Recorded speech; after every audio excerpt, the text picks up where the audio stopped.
आधे घंटे की चढ़ाई दोपहर में गर्मी में ओटीपी के लिए इंतजार कर रही महिलाओं की कतार।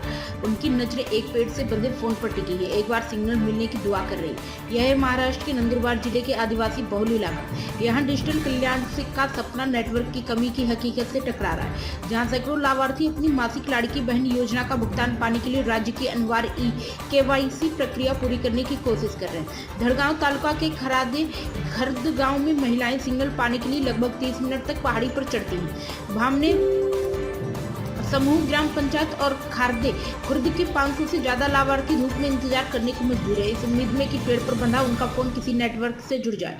यह इलाका 2 राज्यों के बॉर्डर पर लगता है। मोबाइल पर नेटवर्क कभी गुजरात से आता है तो कभी मध्य प्रदेश से।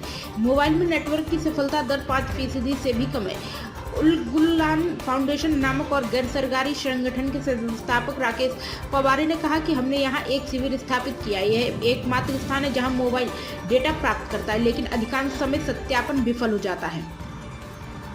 राज्य सरकार द्वारा KYC अनिवार्य करने के फैसले से दूरदराज के इलाकों में लाभार्थियों को परेशानी का सामना करना पड़ रहा है। वेबसाइटें धीरे धीरे लोड होती हैं, OTP आने में काफी समय लगता है और आधार से जुड़ी सत्यापन प्रक्रिया बार समय से बाहर हो जाती है। साइट पर मौजूद एक वॉलंटियर्स ने कहा कि 100 से ज्यादा महिलाएं कोशिश करती हैं, लेकिन उनमें से सिर्फ 5 या 10 ही संपर्क कर पाती हैं। महिला एवं बाल विकास मंत्री अदिति तटकरे ने हाल ही में घोषणा की कि सितंबर का भुगतान शुरू हो गया और लाभार्थियों को 2 महीने के भीतर पर KYC पूरा करने की याद दिलाई, लेकिन उनके सोशल मीडिया पोस्ट पर आए जवाबों से परेशानी की गहराई का पता चलता है।